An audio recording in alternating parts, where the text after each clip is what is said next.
You are listening to a broadcast by the HegelCourses.com channel. My name is Robert Veen. In this video we will examine paragraph 554 of Hegel's Encyclopedia. Welcome to Hegel Courses.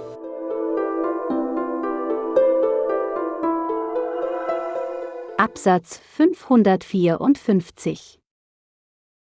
Der absolute Geist ist ebenso ewig in sich seiende als in sich zurückkehrende und zurückgekehrte Identität, die eine und allgemeine Substanz als geistige, das Urteil in sich und in ein Wissen, für welches sie als solche ist.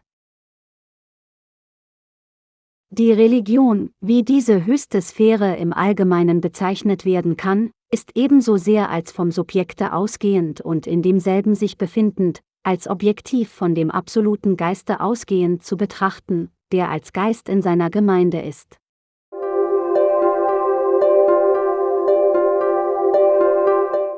Dass hier und überhaupt Glaube dem Wissen nicht entgegengesetzt ist, sondern Glauben vielmehr ein Wissen ist und jenes nur eine besondere Form von diesem, ist oben, Absatz 63 1m, bemerkt worden.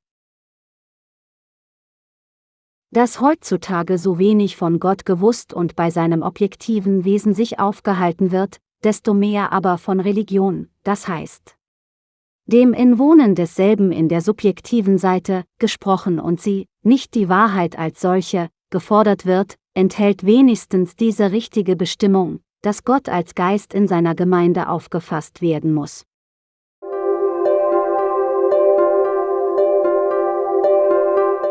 Section 554 of Hegel's Encyclopedia. Translation by William Wallace. The absolute mind, while it is self-centered identity, is always also identity returning and ever returned into itself. If it is the one and universal substance, it is so as a spirit, discerning itself into a self and a consciousness, for which it is as substance. Religion, as this supreme sphere may be in general designated, if it has on one hand to be studied as issuing from the subject and having its home in the subject, must no less be regarded as objectively issuing from the absolute spirit, which as spirit is in its community.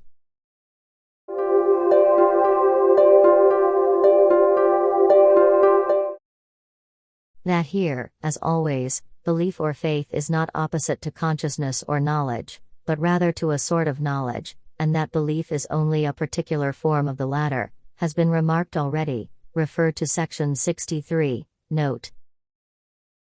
If nowadays there is so little consciousness of God, and his objective essence is so little dwelt upon, while people speak so much more of the subjective side of religion, i.e., of God's indwelling in us, and if that and not the truth as such is called for.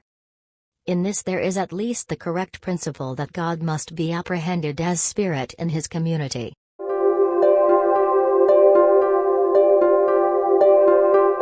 The text in question delves into profound philosophical and theological themes, exploring the nature of the absolute mind, its relationship with spirit and religion, and the interplay between belief and knowledge. It offers insights into the tension between subjective and objective dimensions of human experience, particularly in the realm of faith. The concept of the absolute mind is central to the passage. Described as a universal substance, it is not static but dynamic, characterized by self-reflection and self-discovery. It is a mind that returns to itself, discerning its own consciousness. This dynamic nature finds expression in religion, which the text regards as a supreme sphere where the absolute spirit interacts with human subjectivity. Religion is presented as both a product of the individual and a manifestation of the absolute spirit in its community. This duality underscores the interconnectedness of the individual and the universal, suggesting that the spiritual realm bridges personal consciousness and the essence of the absolute. A significant theme is the relationship between belief and knowledge. The text challenges the common assumption that faith and rational understanding are fundamentally opposed. Instead, belief is portrayed as a particular form of knowledge, one that is integral to the process of understanding. This perspective invites readers to reconsider the role of faith within the broader framework of intellectual inquiry, highlighting its value as a mode of knowing.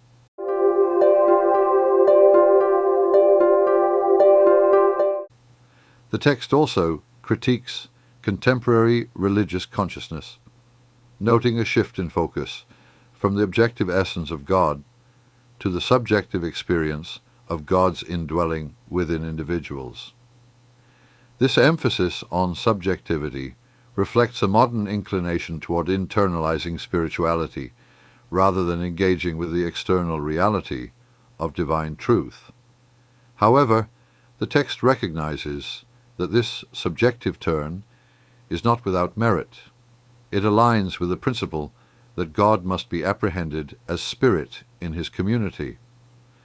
Nonetheless, the critique serves as a reminder that the pursuit of truth as such should not be overshadowed by an exclusive focus on personal experience. In conclusion, the passage weaves together metaphysical, epistemological, and theological reflections, emphasizing the dynamic interplay between individuality and universality, subjective and objective dimensions, and belief and knowledge. It calls for a balanced understanding of religion that acknowledges both the personal and communal aspects of spirituality while maintaining a commitment to truth. This thought-provoking exploration encourages readers to contemplate the deeper connections between human consciousness and the Absolute, offering a philosophical perspective that remains relevant in discussions of faith and reason.